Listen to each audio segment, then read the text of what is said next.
Voilà, et il y a une jeune fille qui s'appelle Chloé, qui a 16 ans, et qui a créé son propre refuge pour nouveaux animaux de compagnie, c'est-à-dire lapins, pour rongeurs et lagomorphes, comme on dit.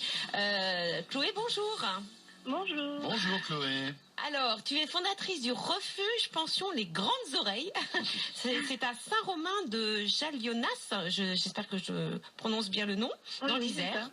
Voilà, et en fin de compte, tu as créé ton refuge pour lapins et à l'âge de 14 ans, c'est-à-dire il y a 2 ans. Comment t'es venue l'idée d'un tel refuge? En fait, j'ai récupéré les 2 lapins de ma cousine.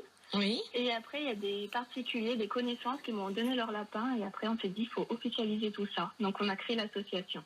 C'est dingue, ça. C'est dingue. Et alors, les 2 premiers lapins, c'était les lapins de ta cousine. Mais comment sont arrivés les autres lapins? Comment tu récupères des lapins qui sont, en fin de compte, abandonnés? Alors, les premiers, c'était ceux de ma cousine. Après, c'était les lapins d'une amie, d'une connaissance. Voilà. Et pourquoi ils abandonnaient les lapins?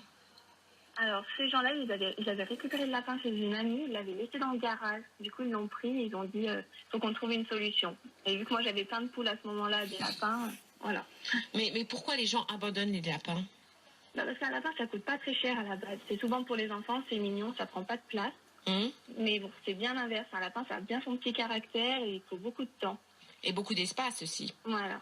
Et puis s'en occuper, voilà, c'est ce que tu disais, Oui. Vraiment, il faut prendre du temps pour s'occuper de son lapin. Exactement. Et ça, d'après toi, les enfants, les parents ne le savent pas et achètent le lapin comme ils achèteraient une peluche, quoi. Voilà, c'est ça. D'accord. Alors, qu'en pensent tes parents? Parce que à 14 ans, quand tu dis à tes parents, bah voilà, je vais créer un refuge pour lapins, j'imagine qu'ils ont un peu douté, non? Non, ma maman m'a toujours encouragée. Pareil, mon papa, ils m'ont toujours aidée. Mais ils pensaient pas que ça allait prendre une si grosse ampleur. Ça veut dire que tu as combien de lapins aujourd'hui? Là, j'en ai une 30aine. Ah oui. 30 lapins? Et je crois que t'as pas que des lapins. Non, j'avais un chien Sheila et là, j'ai un cochon d'Inde et 2 bébés cochons d'Inde. Non mais Chloé, comment ça se passe avec tes parents? Supportent-ils tous ces animaux? Ça va? C'est pas compliqué à la maison? Non, c'est juste qu'ils ont un peu marre sur le taxi. Mais ça va. Ils font les efforts. Mais tu les mets où, tous tes lapins? Alors, j'ai récupéré dans la maison une sorte de grange. Et à côté, il y a un local qu'on rénove petit à petit. Ah, d'accord, oui. Ils sont pas tous dans ta chambre, quand même. Non. Parce que 30 lapins dans la chambre, ça fait beaucoup. Est-ce que tu as eu Alors, les 30 lapins, bon, ils sont arrivés, j'imagine, dans ces 2 dernières années, enfin, voilà. Mais est-ce que tu as remarqué qu'on abandonnait les lapins aussi, parce qu'on va parler aussi des refuges pour chiens et chats, pendant les vacances ou juste avant les vacances d'été? Oui, là, cet été, j'étais à 70 lapins. Waouh! Mais t'es pas partie en vacances? Non, ça c'est horrible. Alors attends, parce que là quand même tu es en terminale. Comment tu fais pour t'occuper de tes lapins? Enfin de tes 60 lapins. Alors j'ai un planning hyper organisé. Ah bah j'imagine, parce que alors là... Parce que déjà quand on a un lapin, il faut s'organiser pour s'occuper du lapin. Mais alors avec autant de lapins, je sais pas comment tu fais, hein. Mais après les cours déjà, je passe à peu près 3 heures par jour. 3 heures après les cours, pendant 3 heures tu t'occupes d'eux? Oui. Mais, et tu révises quand? Pardon? Tu révises quand? Après, j'ai le temps, j'arrive à m'organiser. Je prévois bien mes devoirs à l'avance, donc il n'y a pas de souci là-dessus. Mais Chloé, d'où vient cette passion et cet amour envers les animaux? Parce que c'est vrai que, enfin, on le voit, hein, on le constate, ça prend énormément de temps dans ta vie.